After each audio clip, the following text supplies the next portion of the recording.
Okay, friends, we are back here at Safe to Serve and Prophesy again for another prophetic insights. A little technical difficulty, but by God's grace, we are going to share this all important subject, this incident that transpired. Now, we know what season it is here in America. What is that season, Hillary? Yes, a lot of people are gearing up for the 2020 presidential election, and there are candidates that are actively on the campaign trail holding rallies in various cities across the nation. And who are those front runners for the Democratic Party, Hillary? Well, you have Joe Biden, of course, Bernie Sanders, and also you have Kamala Harris. And we are told that on May 18th, this is very significant, this past Sabbath, May 18th, 2019, that Bernie Sanders held a campaign rally in South Carolina. And it was reported by the South Atlantic Conference president of Seventh-day Adventist, Elder William Winston, at a funeral service there at the Berean Church in Atlanta, Georgia. I believe it was for Elder Woodfork, that the chief, understand this, the chief of police threatened the Seventh-day Adventist Church to either end the service early or cancel church service for the day.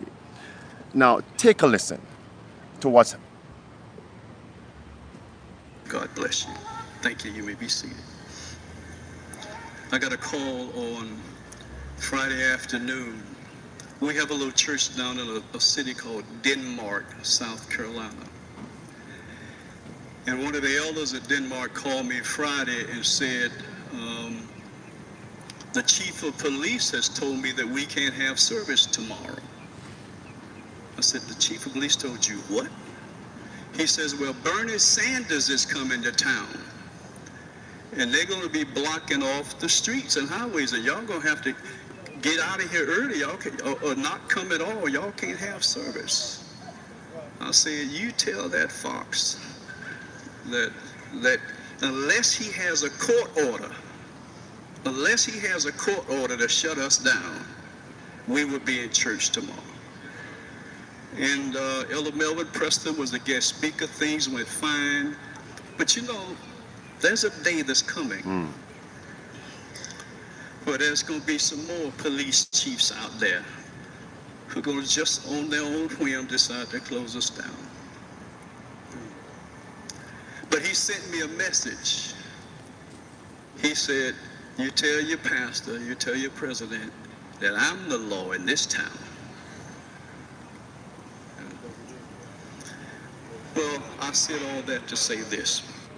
All right, my friends. So you have heard that threatening statement from the chief of police.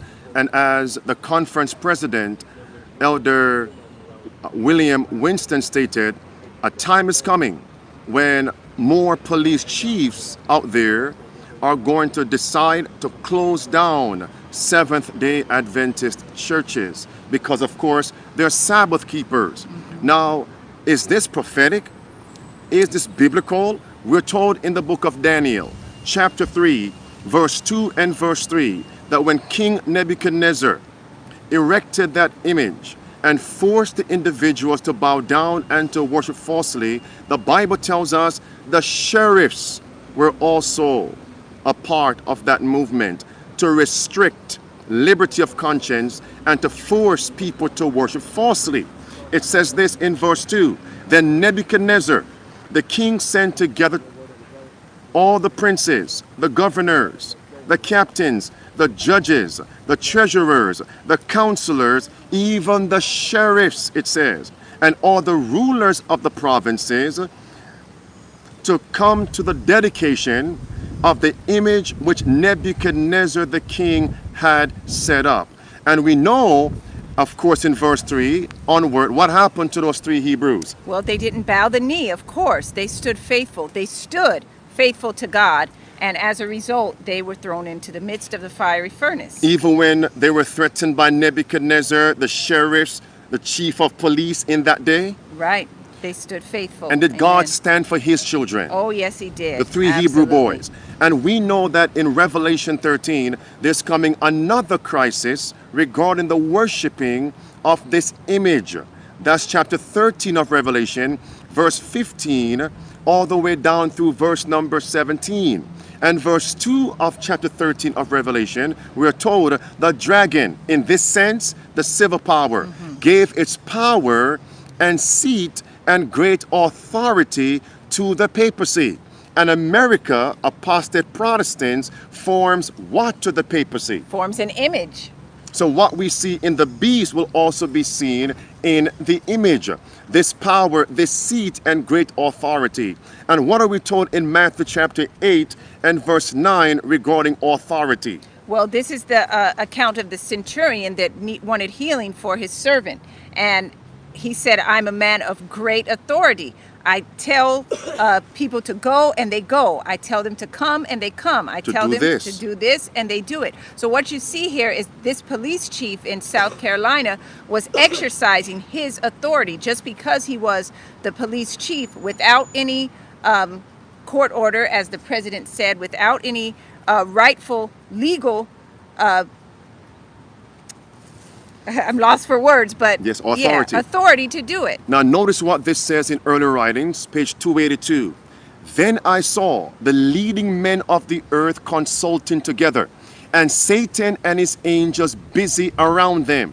I saw a writing, copies of which were scattered in different parts of the land, giving orders that unless the saints should yield their peculiar faith, give up the Sabbath, meaning even shutting down your churches, Sabbath churches, and observe the first day of the week, the people were at liberty after a certain time to put them to death. Wow. But hear this. But in this hour of trial, the saints were calm and composed, trusting in God and leaning upon his promise that a way of escape would be made for them. I want to bring you back to the scriptures now. In Daniel chapter 6, not chapter 3 now, but chapter 6 of Daniel. And we see how the princes, the rulers, the counselors, even the presidents, even sheriffs and captains, they said, King Darius, pass a royal decree that everyone in the realm should worship you and that they should not worship any other God. So here's the point, the application. God's people are going to be forced to worship on Sunday when the mark of the beast is enforced, and also they are going to be threatened to close down their churches and not to worship on God's seventh day Sabbath. Daniel 6 and verse number 7 says, all the presidents of the kingdom, the governors and the princes, the counselors and the captains have consulted together to establish a royal statute and to make a firm decree that whosoever, watch this now, shall ask a petition of any god or man for 30 days, save thee, O king, he shall be cast into the den of lions. Wow. But what did Daniel do? And what did God do for Daniel? Daniel did as he had done aforetime. He opened his window and he prayed. He didn't care which eyes were looking at him. He stood for God, as did the Hebrew boys, and God honored him. You know, friends, as I looked at what Elder William Winston said, the conference president of the South Atlantic Conference, I actually went to the website for that conference, and I looked on the About link page, hoping to find more about Elder Winston and his stance. And I found the following. And as I read this, tell me, how do you reconcile what is written on the conference's page, its website, for the public to view, and the statement that the conference president, Elder Winston, stated? Hillary, you want to read that for us? All right. Again, this was from the About Us link on the South Central Conference of Seventh-day Adventist website. About Us, about the president. It said he is concerned with attempts to make Adventism the NAD version, grow at a rate that is equivalent to what it enjoyed in the beginning. Here are some statements from a report of remarks made by William Winston during the course of a 2015 sermon he presented at Berean. We must always keep Jesus central. Don't harp on your hobby horses. Not veganism, not blue laws, not the Pope, not women's ordination. What we must make known to the world is this salient feature of our faith. We are children of God. Elder Winston now made a statement that may have come as news to 2 or 3 people in the congregation. Jesus died for the Pope too. Adventism is prospering in the developing areas of the globe, but in North America it is not prospering to the degree that it has overseas. William Winston seems to be asking some hard questions as to why this is the case. If Facebook Adventists reflect the American mainstream of the denomination, then veganism, blue laws, and the Pope assume the stature of a monomania for about 20% of church members. Friends, how do you reconcile that statement on the South Atlantic Conference of Seventh-day Adventists from President Winston to what we're seeing here, his remarks yesterday, Sunday actually? How do you reconcile this? It seems to me, and I want you all to share your comments below, it seems to us that in a time of comparative peace, the words are, don't focus on current events. Don't focus on the coming crises that God's people must encounter. But as soon as a church is threatened by civil authority, all of a sudden they recall end time prophecies. Again, take a listen and take a look. For you, God bless you. Thank you. You may be seated. I got a call on Friday afternoon. We have a little church down in a city called Denmark, South Carolina. And one of the elders of Denmark called me Friday and said, the chief of police has told me that we can't have service tomorrow. I said, the chief of police told you what? He says, well, Bernie Sanders is coming to town. And they're going to be blocking off the streets and highways, and y'all going to have to get out of here early, y'all can, or not come at all. Y'all can't have service. I said, you tell that fox that unless he has a court order, to shut us down, we will be in church tomorrow. And Elder Melvin Preston was a guest speaker. Things went fine. But you know, there's a day that's coming where there's going to be some more police chiefs out there who are going to just on their own whim decide to close us down. But he sent me a message. He said, you tell your pastor, you tell your president that I'm the law in this town. Well, I said all that to say this. You know, friends, this is really a great controversy. A few weeks ago, we were actually doing a live prophetic insights for you all. Would you believe me? We were in a park just like this. It was somewhat serene, peaceful, everything going fine. And as soon as we went live, talking to you, Safe to Serve International and others, here comes a group of young girls pushing a cartillery. And what were they selling? They were selling lemonade. And would you believe me, they walked all the way down toward where we were. And as soon as they got front and center to where we were, what happened, Hillary?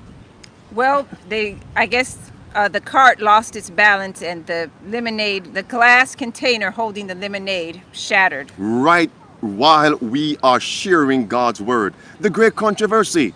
Would you believe me? We came right here this evening. Nobody was in the spot. We're actually downtown Orlando. It's called what? Lake Eola. Lake Eola. Thank you, Hillary.